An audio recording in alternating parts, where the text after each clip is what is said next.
सभी विद्यार्थियों का स्वागत है।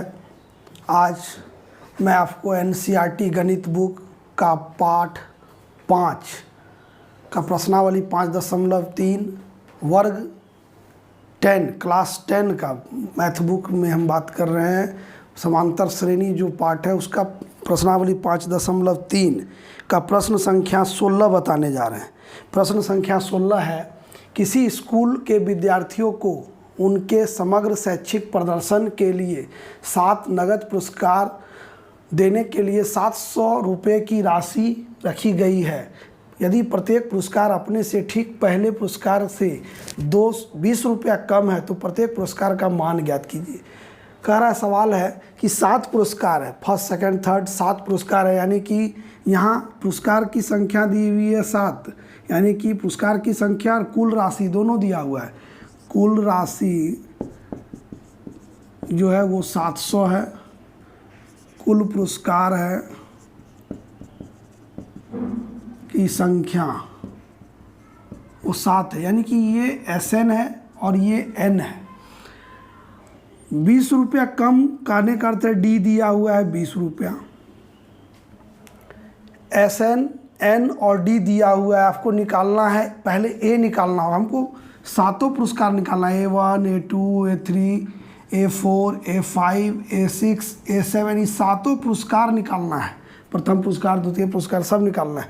तो हम लोग पहले सूत्र लगाएंगे SN बराबर N/2 2A plus N-1 into D। इस तरह से ये दिया हुआ है 700 बराबर N का मान रख दीजिए, फिर 2A तो है नहीं तो 2A, N का मान यहाँ 7 - 1 और D का मान 20।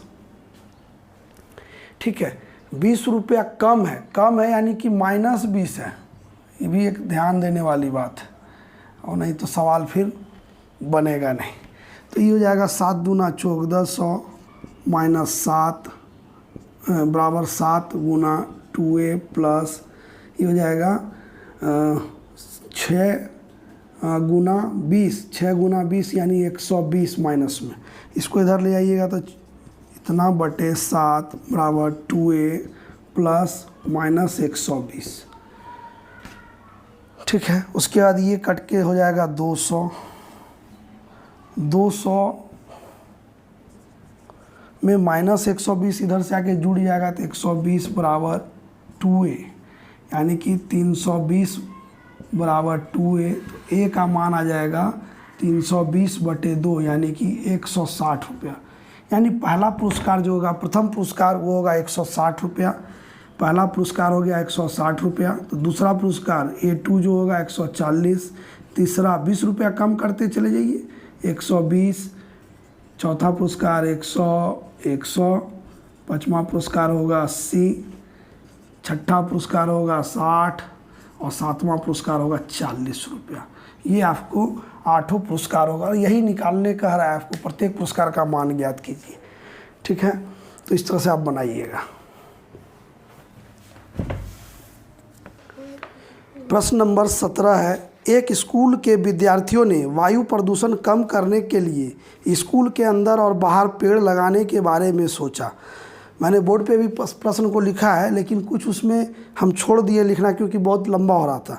तो आप सुनिए, यह निर्णय लिया गया कि प्रत्येक कक्षा का प्रत्येक अनुभाग, प्रत्येक कक्षा का प्रत्येक अनुभाग करने का अर्थ है कि मान लीजिए स्कूल में अगर क्लास 1 2 3 4 इस तरह से है तो इसमें सेक्शन होगा ना जी, अनुभाग A B C कुछ भी सेक्शन, तो वो अनुभाग करा। प्रत्येक कक्षा का प्रत्येक अनुभाग, हर क्लास का हर सेक्शन जो है अपनी कक्षा के संख्या के बराबर पेड़ लगाएगा। कहने का अर्थ है संख्या के बराबर, क्लास 1 का एक सेक्शन है तो 1 एक पेड़ लगाएगा, 2 का अगर सेक्शन 3 है तो वो 2 पेड़ लगेगा, इसमें अगर है तो 3 मैंने अपने क्लास की संख्या के बराबर वो पेड़ लगाएगा। ठीक है, ये बोल रहा है अब लगाएगा, पेड़ लगाएगा। उदाहरणतः हम छोड़ दिए क्योंकि ये यहाँ बड़ा हो रहा था। उदाहरणार्थ कह रहा है कक्षा 1 का एक अनुभाग 1 पेड़ लगाएगा, कक्षा 2 का एक अनुभाग 2 पेड़ लगाएगा, कक्षा 3 का एक अनुभाग 3 पेड़ लगाएगा इत्यादि। और ऐसे कक्षा 12 तक के लिए चलता है। ये स्कूल जो है 12 तक चलता है, क्लास 12 तक, ठीक है। तो कह रहा है प्रत्येक कक्षा के 3 अनुभाग है, 3, हम यहाँ ABC 3 सेक्शन है प्रत्येक क्लास का, तो 3 अनुभाग है। इस स्कूल के विद्यार्थियों द्वारा लगाए गए कुल पेड़ों की संख्या ज्ञात कीजिए। कुल पेड़ की संख्या ज्ञात करना है। कुल वर्ग इसमें है, इसका हल करेंगे। कुल वर्ग कितना है? कुल वर्ग जो है वो 12 है। कुल वर्ग 12 यानी ये n है, ये n है। और अब देखिए पेड़ हम कितना लगा रहे हैं, तो एक क्लास एक पेड़ लगा रहा है, यानी कि ऐसा है क्लास 1 एक पेड़ लगा रहा है, क्लास 2 3, इस तरह से 12 तक लगा रहा है, ठीक है। तो यहाँ पर फर्स्ट टर्म आपको मिल गया, कॉमन डिफरेंस मिल गया, ठीक है। और क्या कह रहा है कि इस प्रत्येक में 3 सेक्शन है, अनुभाग की संख्या 3 है। कहने का अर्थ है इसका 3 सेक्शन, इसका 3 सेक्शन, यानी टोटल जो पेड़ होगा इसका 3 गुना होगा। तो हम लोग क्या करेंगे, हम लोग कुल पेड़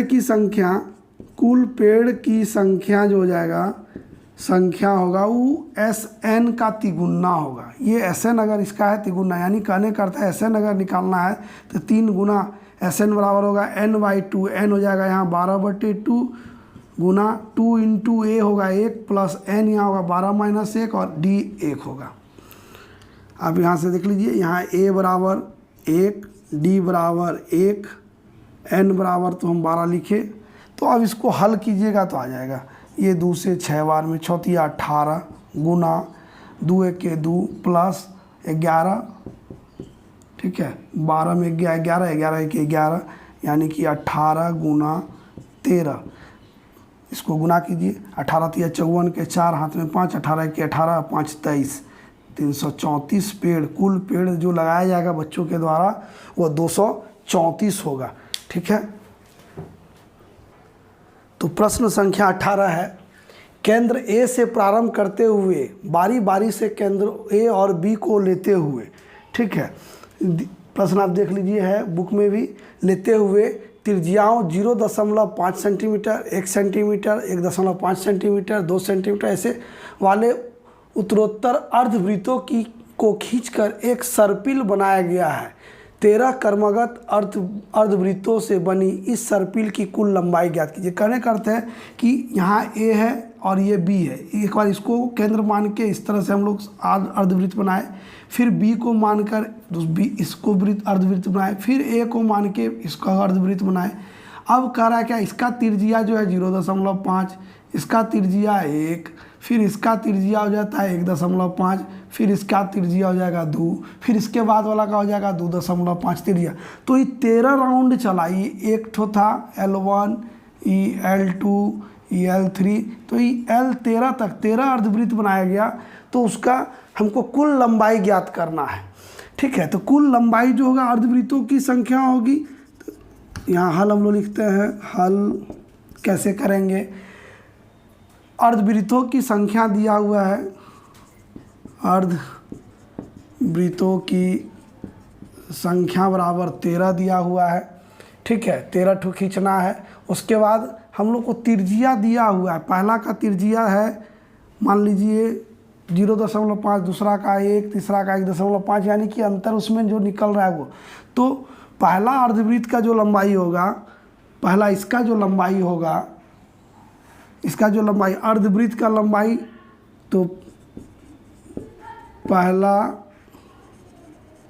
अर्धवृत्त की लंबाई या हम की लंबाई यानी कि L1 जो होगा, अर्धवृत्त का लंबाई πr होता है।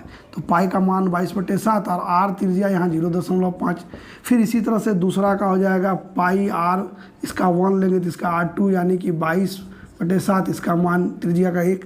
इस तरह से हम लोग रखेंगे 13 तक। तो उसका SN निकालने के लिए हम लोग उसका कुल लंबाई SN बराबर हो जाएगा क्या, तो SN बराबर यानी सबका जोड़, यानी कि πr1 + πr2 + πr3, इस तरह से πr13 तक जाएगा, 13 तक जाएगा ये।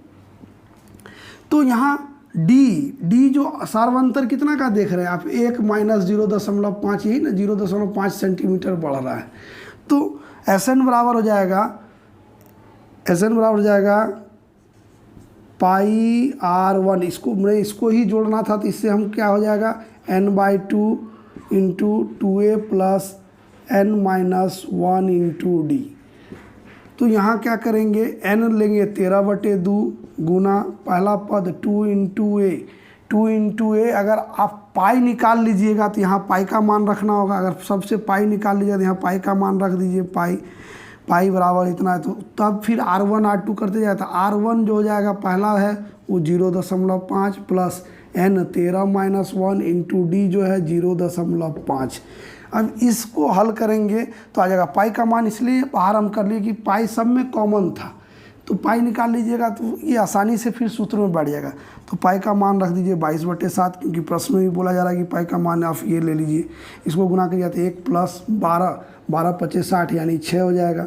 इसको फिर हल कीजिएगा तो 22/7 गुना 13/2 गुना 7 कट जाएगा 22 से 11 बार में, तो 11 × 33 के 3 हाथ में 3, 11 के 11 3 14, इतना ये सेंटीमीटर में आएगा। 143 सेंटीमीटर होगा, यानी 1 मीटर 43 सेंटीमीटर लंबाई इस सर्पिल का होगा। इस तरह से प्रश्न संख्या हम जो है 3 प्रश्न बनाए, इसमें 16, 17 और 18 बनाइए, क्योंकि ये वीडियो अधिक लंबी हो जाती है, इसलिए 2 प्रश्न जो है हम नेक्स्ट वीडियो में दे रहे हैं। धन्यवाद।